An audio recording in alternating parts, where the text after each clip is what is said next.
Il y a des millions d'années, bien avant l'essor des civilisations, nos ancêtres parcoururent la Terre. C'étaient les hommes préhistoriques. Ceci est un voyage dans le temps. Nous allons explorer le monde de la préhistoire. C'est une époque fascinante. Cette époque a vu les premiers pas de l'humanité. Ces pas sont gravés dans la pierre et dans la lutte quotidienne pour la survie. Venez, remontons le temps. Imaginez un monde sans ville, sans langage tel que nous le connaissons. C'est le monde de nos ancêtres. C'est une histoire de survie, d'adaptation et de la lente ascension de l'ingéniosité humaine.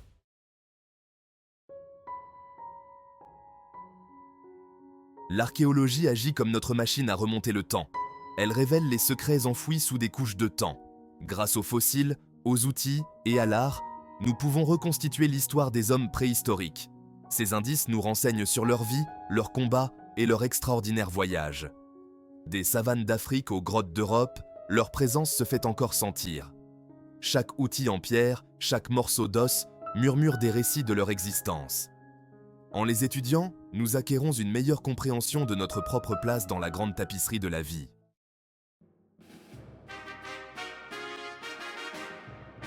Le voyage des hommes préhistoriques a commencé il y a des millions d'années.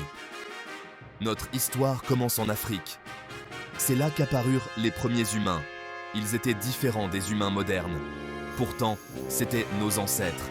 Ils ont jeté les bases de notre existence. Ces premiers humains possédaient une combinaison unique de traits. Ils avaient un mélange de caractéristiques simiesques et humaines. Au fil du temps, ils ont évolué. Ils se sont adaptés à leur environnement. Leur cerveau a grossi. Leur capacité à marcher debout s'est améliorée.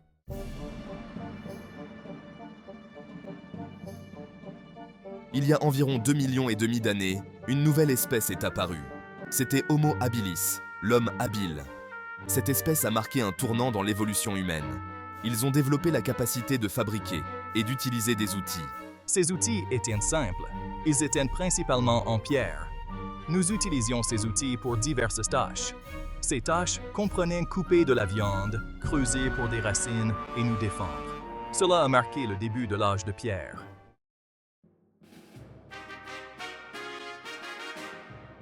Section 3. Homo erectus. Le pionnier. Il y a environ 1,8 million d'années, une autre espèce est apparue. C'était Homo erectus, l'homme debout. Ils étaient plus grands et avaient un cerveau plus gros qu'Homo habilis. Cette espèce était encore plus adaptable. Ils sont devenus les premiers humains à migrer hors d'Afrique. Homo erectus s'est répandu à travers l'Asie et l'Europe. Ils se sont aventurés dans des environnements nouveaux et difficiles. Ils ont appris à contrôler le feu. Cette découverte a fourni chaleur, protection et un moyen de faire cuire les aliments.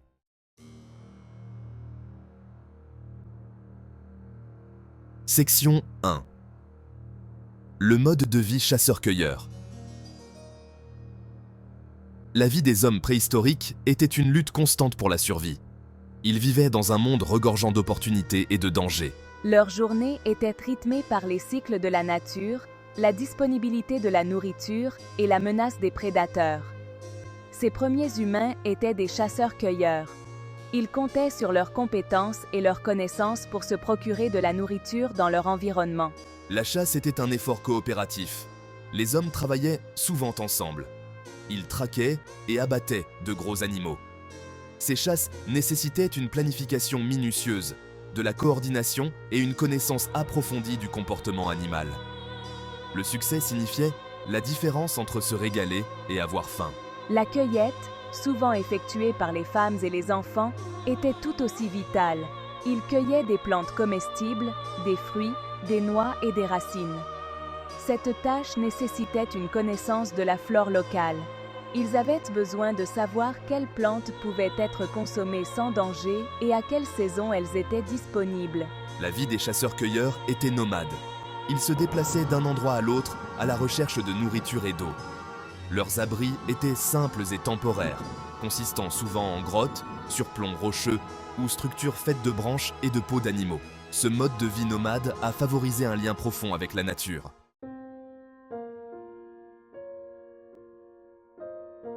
Section 2.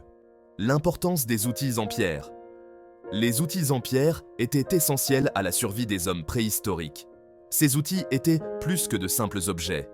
Ils représentaient un bond en avant significatif dans les capacités cognitives. La création et l'utilisation d'outils démontraient une pensée abstraite et des capacités de résolution de problèmes. Au fil du temps, leurs outils sont devenus plus sophistiqués, reflétant les progrès de leur technologie et de leurs capacités cognitives. Les premiers outils étaient simples. Ces outils Olduvaiens, du nom de la gorge d'Olduvai en Tanzanie, où ils ont été découverts pour la première fois, consistaient en des pierres cassées aux bords tranchants. Ces outils étaient utilisés à diverses fins, notamment pour couper de la viande, gratter des peaux et façonner du bois. Au fur et à mesure que les humains évoluaient, leurs outils se sont perfectionnés. L'industrie lithique acheuléenne, apparue il y a environ 1,7 million d'années, s'est caractérisée par le développement du biface. Cet outil en forme de larme, avec ses bords soigneusement travaillés, est devenu une marque de fabrique de la fabrication d'outils par les premiers humains. La capacité à façonner la pierre en outil a eu un impact profond sur l'évolution humaine. Elle leur a permis d'accéder à de nouvelles sources de nourriture, de construire de meilleurs abris et de se défendre plus efficacement. Le développement des outils en pierre a marqué une étape importante vers un plus grand contrôle de leur environnement.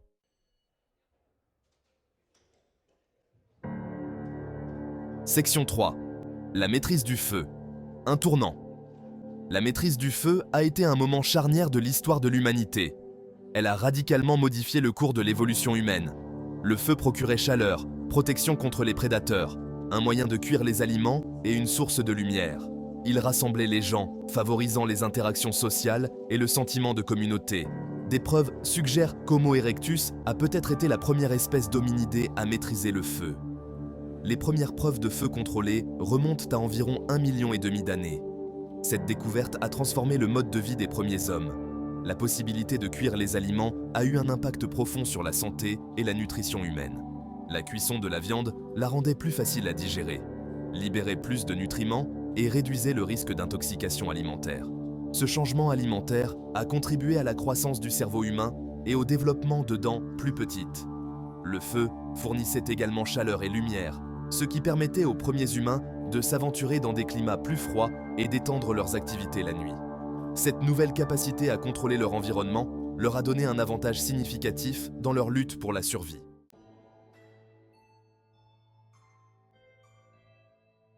Section 1. Les échos de l'esprit art et symbolisme primitif. Les hommes préhistoriques n'étaient pas uniquement définis par leur lutte pour la survie.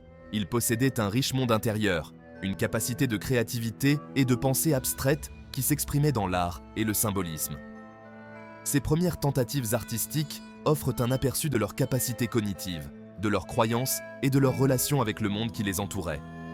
L'un des exemples les plus frappants d'art préhistorique est la peinture rupestre. Découverte dans des grottes à travers l'Europe, ces peintures, datant de plusieurs dizaines de milliers d'années, représentent une variété de sujets, notamment des animaux, des figures humaines et des symboles abstraits. Les grottes de Lascaux en France, d'Altamira en Espagne et de Chauvet en France comptent parmi les exemples les plus célèbres d'art rupestre préhistorique. Les peintures trouvées dans ces grottes sont remarquables par leur réalisme, leur maîtrise artistique et l'ampleur même de l'entreprise. Les artistes qui ont créé ces peintures ont utilisé diverses techniques, notamment le soufflage de pigments à travers des os creux, l'application de peinture avec des pinceaux en poils d'animaux et même l'utilisation de leurs propres mains pour créer des pochoirs. Les pigments eux-mêmes étaient dérivés de matériaux naturels, tels que l'ocre, le charbon de bois et le manganèse.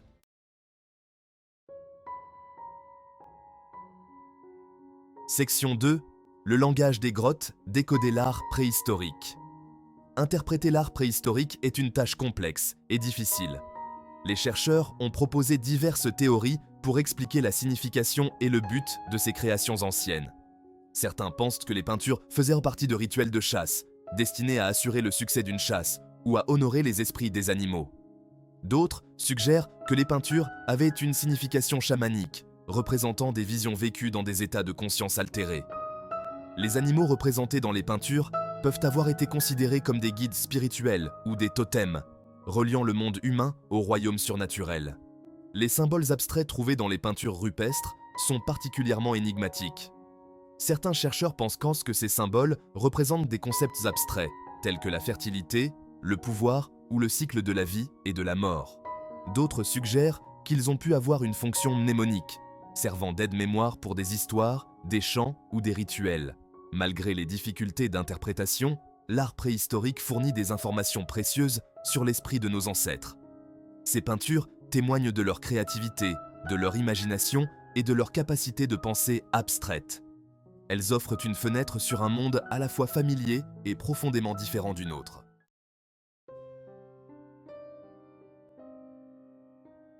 Bien que nous ne puissions jamais comprendre pleinement les croyances des hommes préhistoriques, leur art et leurs pratiques funéraires offrent des indices alléchants sur leur monde spirituel. Il est évident qu'ils avaient un lien profond avec la nature, reconnaissant la puissance et le mystère des forces naturelles qui les entouraient. Des preuves suggèrent que les hommes préhistoriques s'adonnaient à des comportements rituels.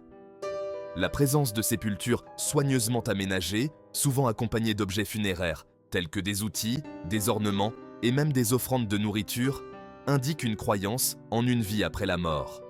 Ces rituels peuvent avoir été destinés à honorer les morts, à faciliter leur passage dans l'autre monde ou à maintenir un lien avec eux.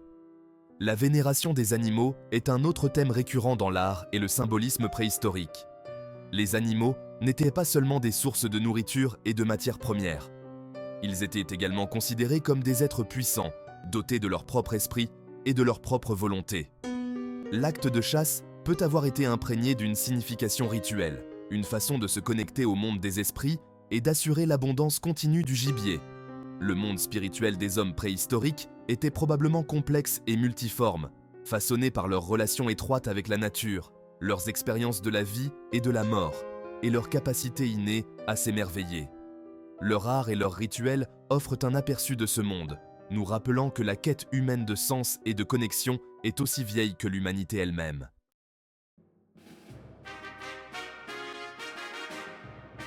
Les Néandertaliens, nos plus proches parents humains éteints, ont longtemps captivé l'imagination.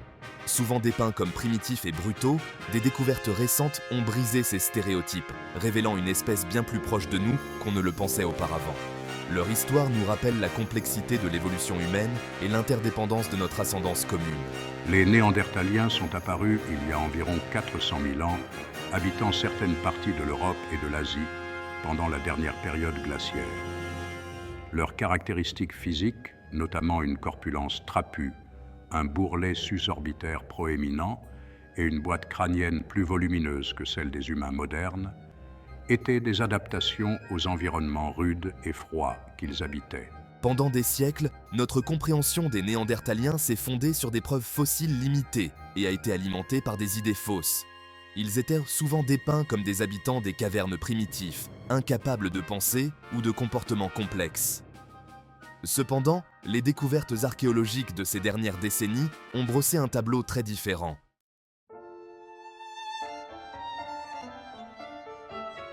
Les Néandertaliens étaient des fabricants d'outils habiles, créant des outils sophistiqués à partir de pierres, d'os et de bois. Ils chassèrent du gros gibier, ce qui indique un niveau élevé de coopération et de planification. Ils maîtrisèrent le feu, fournissant chaleur et lumière dans leurs environnements souvent glacés. Ils prenaient même soin de leurs malades et de leurs blessés, comme en témoignent les fractures guéries et autres blessures trouvées sur des squelettes de Néandertaliens. Des preuves suggèrent que les Néandertaliens ont peut-être également eu des comportements symboliques.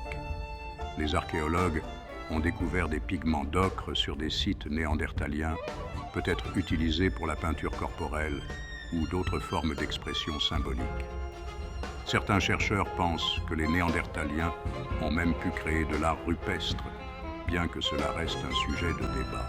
La découverte de sépultures néandertaliennes, souvent accompagnées d'objets funéraires tels que des outils et des os d'animaux, suggère qu'ils avaient une conception de la vie après la mort, ou du moins une certaine forme de comportement rituel entourant la mort.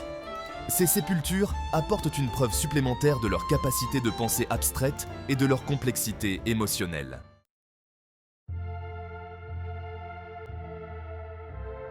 Section 3. Le mystère de leur disparition. Malgré leur résilience et leur capacité d'adaptation, les Néandertaliens ont disparu des archives fossiles il y a environ 40 000 ans. Les raisons de leur extinction font toujours l'objet de recherches et de débats parmi les scientifiques. Plusieurs facteurs ont probablement contribué à leur disparition. Le changement climatique, avec ses températures fluctuantes et ses écosystèmes changeants, a pu jouer un rôle.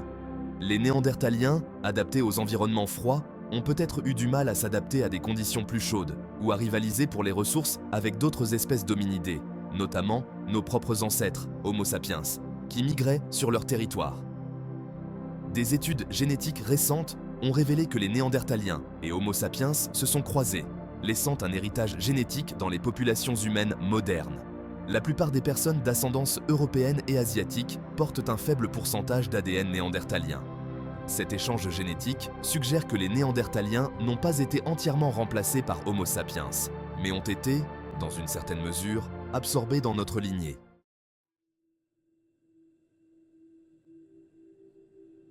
Section 4. Un héritage durable. La disparition des Néandertaliens a marqué la fin d'un chapitre de l'évolution humaine. Cependant, leur héritage perdure, non seulement dans nos gènes, mais aussi dans notre compréhension de notre propre espèce. Leur histoire nous met au défi de reconsidérer notre place dans le monde naturel et d'apprécier la diversité et l'interdépendance de la vie sur Terre. Au fur et à mesure que nous découvrons les secrets des Néandertaliens, nous acquérons une meilleure appréciation de la complexité de l'évolution humaine et du long voyage qui a conduit à notre propre espèce. Leur histoire nous rappelle que nous faisons partie d'une histoire beaucoup plus vaste, qui s'étend sur des millions d'années et d'innombrables générations.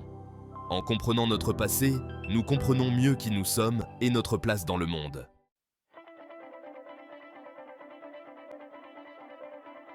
Section 1. La naissance de l'agriculture. Une révolution dans l'histoire de l'humanité. Il y a environ 10 000 ans, une profonde transformation a commencé à balayer le monde entier. C'était l'aube de l'agriculture, un changement révolutionnaire dans l'histoire de l'humanité qui allait remodeler les sociétés, modifier les paysages et jeter les bases de la civilisation telle que nous la connaissons. Le passage d'un mode de vie de chasseur-cueilleur à un mode de vie basé sur l'agriculture et la domestication des plantes et des animaux a été un processus progressif qui s'est déroulé sur des millénaires et dont le rythme et l'impact ont varié selon les régions. Pourtant, à mesure que les populations humaines augmentaient et que les conditions environnementales changeaient, un nouveau mode de vie a commencé à émerger. Dans le Croissant fertile, une région s'étendant de la vallée du Nil en Égypte aux vallées du Tigre et de l'Euphrate en Mésopotamie, les conditions étaient réunies pour que cette révolution agricole prenne son essor. Les sols fertiles de la région, ses sources d'eau abondantes et son climat favorable offraient un environnement idéal pour la culture de céréales sauvages, telles que le blé et l'orge. Pendant des millénaires, les humains ont vécu en nomades, se déplaçant d'un endroit à l'autre à la recherche de nourriture et de ressources.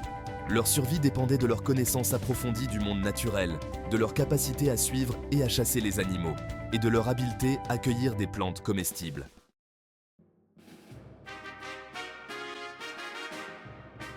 De nomade à agriculteur, un nouveau mode de vie. Le passage à l'agriculture n'a pas été un événement soudain, mais un processus progressif d'expérimentation et d'innovation. Les premiers agriculteurs ont commencé par cultiver des plantes sauvages, en sélectionnant et en replantant les graines des variétés les plus intéressantes. Au fil du temps, ils ont mis au point des techniques de défrichage, de préparation des sols et de gestion des ressources en eau. Au fur et à mesure qu'ils se sont familiarisés avec la culture des plantes, les humains ont également commencé à domestiquer les animaux. Les animaux sauvages, tels que les moutons, les chèvres, les porcs et les bovins, ont été progressivement apprivoisés et élevés pour leurs caractéristiques souhaitables, telles que leur docilité, leur taille et leur production de lait ou de viande. La domestication des animaux a fourni une source fiable de nourriture, de main-d'œuvre et de matières premières, transformant davantage les sociétés humaines. Le passage d'un mode de vie nomade à un mode de vie sédentaire a eu de profondes implications pour les structures sociales, les croyances et les interactions avec le monde naturel. L'agriculture a permis à des populations plus importantes de subsister en un seul endroit, ce qui a conduit à l'établissement de villages permanents et, finalement, de villes.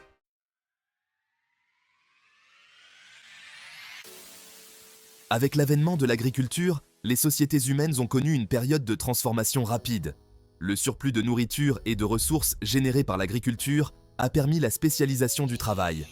N'étant plus uniquement concentrés sur leur subsistance, les individus ont pu consacrer leur temps et leurs compétences à d'autres activités. tels que la poterie, le tissage, la fabrication d'outils et le commerce.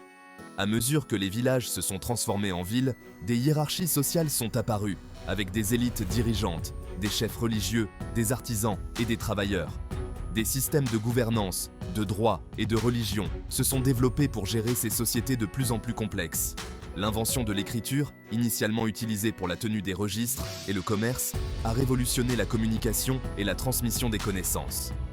L'essor de l'agriculture et le développement subséquent de la civilisation ont entraîné à la fois des progrès et des défis.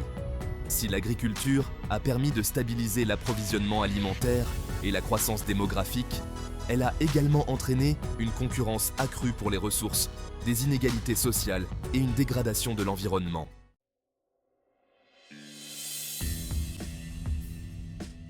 L'héritage de la révolution agricole est profond et durable. Elle a marqué un tournant dans l'histoire de l'humanité, déclenchant une cascade de changements technologiques, sociaux et culturels qui continuent de façonner notre monde aujourd'hui. De la nourriture que nous consommons aux villes que nous habitons, nos vies sont inextricablement liées aux innovations de nos ancêtres préhistoriques. Le développement de l'agriculture témoigne de l'ingéniosité humaine, de sa capacité d'adaptation et de sa quête permanente de façonner le monde qui l'entoure.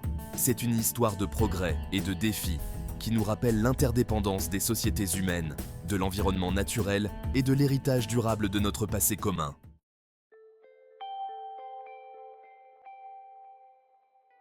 Des premiers pas hésitants d'Homo habilis aux peintures rupestres complexes de nos ancêtres, l'histoire des hommes préhistoriques témoigne de la force durable de l'esprit humain. C'est une histoire de survie, d'adaptation et de recherche incessante du progrès. Bien que séparés par des millénaires, nous sommes liés à ces premiers humains par un fil conducteur ininterrompu d'ascendance commune. Leur lutte et leur triomphe sont le reflet des nôtres. Leur héritage n'est pas seulement gravé dans la pierre ou l'os, mais tissé dans la trame même de notre être. Le développement des outils, la maîtrise du feu, la naissance de l'art et de l'agriculture, autant de moments clés qui ont façonné notre espèce et nous ont mis sur la voie de la civilisation. En explorant le monde des hommes préhistoriques, nous nous engageons dans un voyage à la découverte de nous-mêmes, découvrant les racines de notre créativité, de notre résilience et de notre capacité d'innovation. Leur histoire est notre histoire, un rappel de l'extraordinaire aventure qu'est l'expérience humaine.